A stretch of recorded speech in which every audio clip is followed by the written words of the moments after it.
안녕하세요. 우리 반려동물들의 건강상식을 좀 더 쉽고 좀 더 간단하게 알려드리는 우리 동네 수의사 박준석입니다. 오늘은 강아지 심장병의 치료 이 부분에 대한 설명과 그리고 많은 보호자분들이 늘 물어보시는 강아지 심장약 먹으면 콩팥이 나빠진다던데 괜찮나? 이 부분에 대해서 좀 잘못 알고 계시는 부분이 있어서 이 부분을 한번 다뤄보고 넘어가도록 하겠습니다. 강아지 심장병의 치료는 어떻게 하는지 이 부분에 대해서 많이 궁금해 하실 것 같은데 어떤 치료들이 있고 어떤 이제 왜곡된 사항들이 있는지 이 부분에 대해서 한번 이야기를 드려볼게요. 첫 번째, 초기엔 심장약물 복용만으로도 관리가 돼요. 그 심장약물에는 강심제도 있고 이뇨제도 있고 여러 가지 약들이 있어요. 이 여러 가지 약물들을 조합을 해서 아이한테 가장 적절한 약물을 만들어서 복용을 하게 되는데 이 약물에 대한 이제 선택 사항들이 너무 많다 보니까 이 아이가 어떤 약물이 가장 적절한지에 대한 거는 이제 선생님께서 아이의 엑스레이 사진, 그 다음에 심장 초음파, 그 다음에 여러 가지 혈액 검사 수치들을 보시면서 판단을 하세요. 이 아이가 저희 병원에 왔던 아이예요. 보시면 심장이 생각보다 크죠. 이렇게 컸던 아이가 심장약만 복용을 했는데 보시는 것처럼 심장이 다이어트 된 듯이 작아져요. 왜?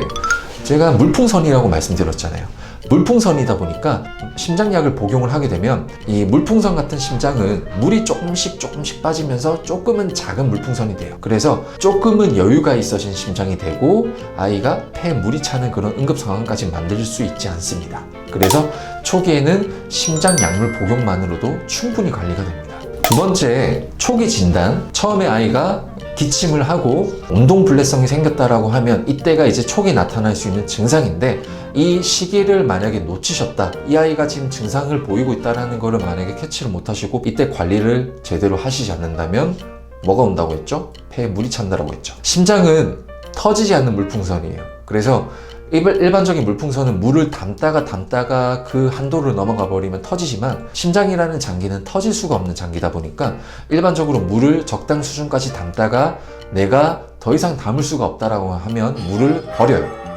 그 버리는 주체가 보시는 것처럼 폐가 됩니다. 이 폐에 이렇게 물이 차게 되면 어떻게 되겠어요? 당연히 호흡곤란 상태가 되겠죠. 겪어보지 않아서 정확한 느낌 모르지만 아마 반쯤 물에 빠져서 반쯤 물을 먹고 나온 상태, 그런 느낌일 거예요. 굉장히 호흡하기 힘들다라는 그 공포 속에 아이는 빠질 수밖에 없게 돼요. 그래서 이 시기가 오지 않게 하려면 반드시 초기에 검사를 하셔야 됩니다. 자, 그럼 여기서 이제 보호자분들이 정말 많이 물어보시는 사항, 심장약을 먹으면 콩팥이 나빠지지 않나요? 그래서 저는 아이 심장병이 있지만 콩팥 때문에 안 먹을래요, 이렇게 좀 잘못 알고 계시는 분들이 굉장히 많았어요. 당연히 콩팥이라는 장기랑 심장이라는 장기 자체는 뗄래야 뗄 수 없는 장기예요. 얘가 심장이라는 장기에서 이제 피를 보내면 콩팥으로 가고 콩팥에서 피를 걸러가지고 다시 심장에 보내고 얘는 서로 주고받는 관계라고 보시면 돼요. 되게 멀리 떨어져 있지만 혈액이라는 이런 매개체를 통해서 서로 신호를 주고받는 거다 보니까 이제 뗄래야 뗄 수 없는 장기다 라고 보시면 되는데, 당연히 심장약을 먹게 되면 콩팥의 데미지는 갑니다. 안 간다라고 하면 거짓말이에요. 데미지는 가지만 그 데미지가 느껴지지 않을 정도, 이 아이의 콩팥 자체가 수명에 영향을 끼치지 않을 정도로 심장약을 정말 잘 조제를 해서 만들어서 먹이면 돼요.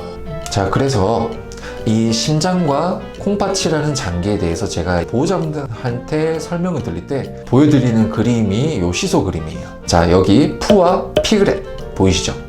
얘는 콩팥이에요. 얘는 심장입니다. 심장이라는 장기에 남은 수명이 요만큼 남아있어요. 슬프죠? 콩팥에 남아있는 수명이 이만큼이에요. 많죠? 근데 푸가 만약에 땅에 닿였어요. 그러면 심장에 남아있는 수명이 제로가 되겠죠? 그러면 콩팥이 남아있는 수명이 아무리 긴다 할지라도 얘가 이미 죽었는데 얘가 이렇게 살아있으면 뭐예요? 아무 쓸모가 없죠. 그래서 심장약을 먹어서 뭔가 밸런스를 맞춘다라고 하는 건 남아있는 장기의 기능 그리고 수명을 어느 정도 일정 수준 같이 가자, 시소의 균형을 이렇게 균등하게 맞춰서 두 개 장기가 같이 수명을 다할 수 있도록 평등하게 좀 약간 아름답게 가자, 그런 뜻에서 심장약을 관리를 하는 겁니다. 그래서 주기적으로 콩팥 수치를 재고 주기적으로 엑스레이를 찍어서 심장 크기를 보는 목적 자체도 한 장기만 살아서는 아이가 살 수가 없기 때문에 두 가지의 장기가 같이 살아가기 위해서 체크를 하고 그거에 맞게 심장약을 짓는 거죠. 자, 그러면 두 번째, 심장약은